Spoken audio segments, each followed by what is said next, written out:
Hey guys, TC here. Another tank review for you. Today we're going to look at this absolute monster.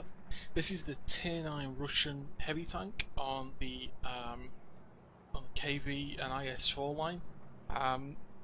Depends on where you're from as to what you call it. Excuse me. I call it the STI.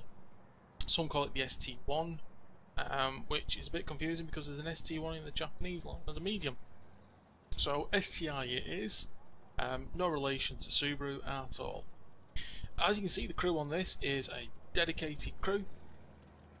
We have full repairs working across the entire crew, not long to complete now. We have clutch braking, snapshot, we're working on safe stowage and intuition on both of them as well. It's always nice to just be able to just press the button and switch ammunition immediately. Really nice perk there. Because of the way we set up our heavy tanks as normal with V-stab, the vents and the rammer, as you can see, firepower is increased to 449. Brings our rate of fire down to just 11.2 round reload speed, which gives us almost just over 5.3 rounds a minute. Average damage of just about 440 with this gun. At 258 pen, it's really nice. It butters through most tanks. And thanks to also the huge armour this thing carries, 140 front and side on the hull, 250 on the front of the turret. This thing's got a lot of armour to chew through, so it can weather an absolute beating. Ammunition loadout, I'm quite conservative, 30 AP, 5 heat and 5 HG, and then the big repair kit, the big med kit and the automatic fire extinguisher. To be fair, I don't get set on fire very often with this. The engine has a 15% chance of being set on fire. I may drop that for premium food for the extra boost that gives as well. But overall, this thing's an absolute monster. Your view range at 388 meters is actually quite good. It's no scout tank, so don't expect to be spotted from the moon and back. As you can see, I do have a mark of excellence on it. I play this tank for fun. I don't play it for marks or anything like that. As you can see, even next to the tog over there, this is actually a huge tank, and the turret is massively bulbous once you get this big upgraded turret on it. This is not a weak spot, by the way. It might look like a weak spot because it looks like a cupola. It's not. It's very difficult to penetrate the front of the turret from this. If a STI is hull down, and because it does actually have reasonable gun depression, if this tank is hull down in front of you, shoot HE. Shoot anything but your normal ammunition. Shoot anything but heat, HE, APCR. It will laugh at you if you don't have a pen to go through this. Yeah. As you may guess, I like this tank a lot. It's not particularly quick. It's quite cumbersome, but it can take a beating and it can dish one out as well. The replay that I've got coming up for you is an ace tank game, but it's also my heavy tank 12 mission for the Object 260. Now, the Object 260 is within touching distance. I think I'm about 6 or 7 missions away from it. And I'm not the best heavy tank driver, nor am I the best tank destroyer driver by the country mile. I struggle with these. There's something rotten. I'm very much fight and flight, so mediums, lights, are my sort of bread and butter. And as you've seen, I'm afraid I am quite handy with a clipper as well when I need to be. So yeah, I do struggle with these tanks, which is why it's taken me a little bit longer than most people to get these missions done.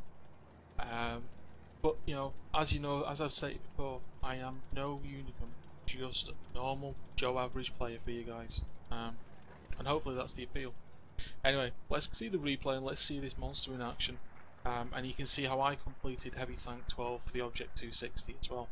So, let's see what it can do. Okay guys, here we go. As you can see, it's a tier 10 game this. Now, there is only 4 tier 10s on each team, but as you can see on the opposition, they have a Grill 15, they have a Jaeger, they have an E100. Some big guns with big penetration that we want to be wary of. Let's speed up replay to get us into the game a little bit quicker. So we're on the Rumberg map. Was listening to some music at this point. I had a bit of a bad run of games, so this was basically just you know, get in, get it played, let's see what it can do. You see me heading into town here with it, it's quite normal to do so. Now, one of the good things of having so much armour on a tank is that with the side armour being the same as the front, this tank can side scrape really, really well.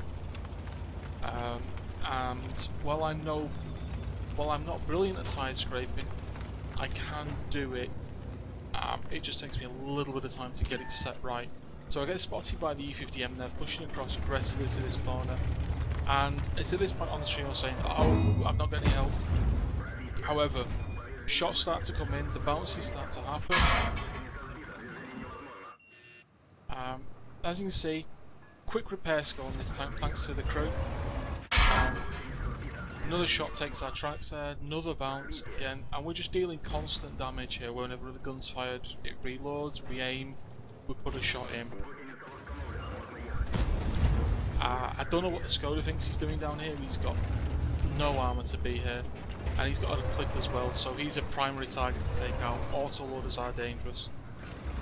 Pull back, snap a shot in there. As you can see, these damage rolls aren't too bad at all. They do rack up before you realise it. Somebody manages to finally penetrate the tank. So we took quite a good few hits there in rolls. We take out the Skoda, so that's one auto-loader out of the game. T10 takes another shot and bounces from us. So I'm working this corner as best I can do, looking for shots on tanks to be able to put them into it. Looking for shots on the cupola with this T10 here. Now, you know, whiff's just high. Not much we can do about that. I keep giving him my side, just teasing him with it, wanting him, get him to pull the triggers. Now this is a really good shot, this. And you see that, where we penned that shot was right on the engine deck of the Wizzy 114. Very, very thin armour on top of those tanks. So when he shows that point there, we know we can pen him easily. This time he gives us his cupola, we're always going to take that shot. Again, this E5 here was just grinding against me, trying to put me off my shots. I think he was trying to do a similar mission. Another shot straight into the Wizzy 114's cupola there. Another bounce. And it's at this point we take a heat shell right in the side of the E50 there. So now I've got to angle against potentially 2 or 3 tanks. So pop forward, looking for a shot on the E50M, but he's already moved. And it's at this point it's like, let's get out of here. So we push on the E75 here. As you can see, I've taken a couple of hits, so we are down by some hit points. Pop around the corner, straight into his lower plate as we pull back. Gun's really nice. This tier 10 122mm is good. We get trapped by the E75 there, but he doesn't do any damage to us. We wait for the reload and we take his trap out. Don't do any damage though, but he does get hits back in return, and he's now a dead duck pretty much. Wait for the reload. Now we waste the shell there unfortunately, but the Conqueror does bounce another shell off us there. Should have shot the Conqueror, would have got more damage. Keep pushing forward here. Conqueror gets taken out very quickly by the E5. The Conqueror takes a hit in the side from the Jagdtiger, so at this point it's right, let's deal with the Jagdtiger. Lower plate of the Jagdtiger in front, shot straight in, and we start to advance towards him, and then we decide better valor, we'll side scrape a little, see if he'll take a shot at us. Somebody else gets the kill shot, so we swing around to head up the hill, take on the T49 now. T49 is there, camping base, sends a shot somewhere else, our shot misses just. We can hear the Jaeger who's taking out the IS-7 behind us, but we've got bigger things, we're pushing forward. T49 is shooting everything but us it seems. Auto aim misses, and it's at this point I kind of realise the E100 is side on to me. So I'm going to push forward now into the cap. T49 is buggered off to deal with those tanks up there. I pull in and start to side scrape a little bit. We bounce a shell from something, but I don't know what. The Lorraine takes our trap up and manages to penetrate us, and it's at this point I realise he's actually in there. Big HE hit there from the E100. Pull back, start to re-angle the tank a little bit. Looking for another shot here on the E100, we miss it, so we've got to go either backwards or forwards. I made a decision to go forwards. Side of the E100, another good solid hit there, and he's out of the game. Now pushing forward for shots on any other vehicles. The VKB gets taken out in quick succession, so now it's just this Lorraine that's up here.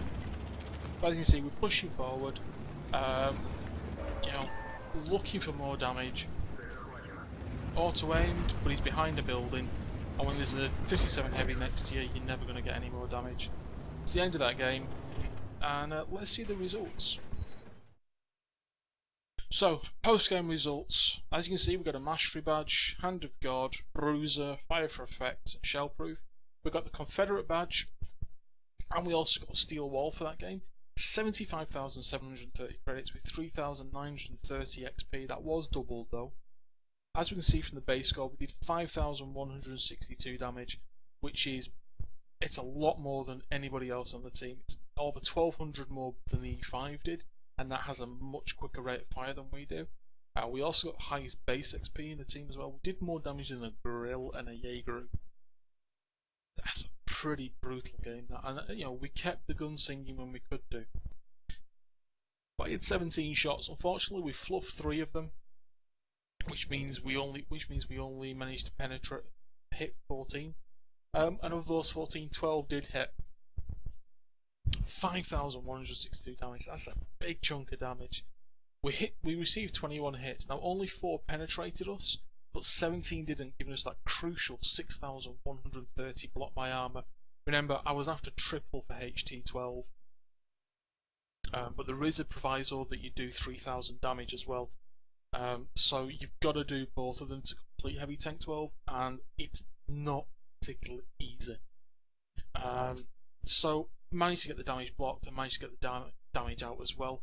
Healthy profit, 45,633. Even without a premium account, would have made a good 20,000 credit profit there as well.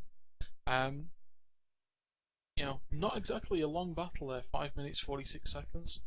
But just a good, solid game in what is a good, solid tank.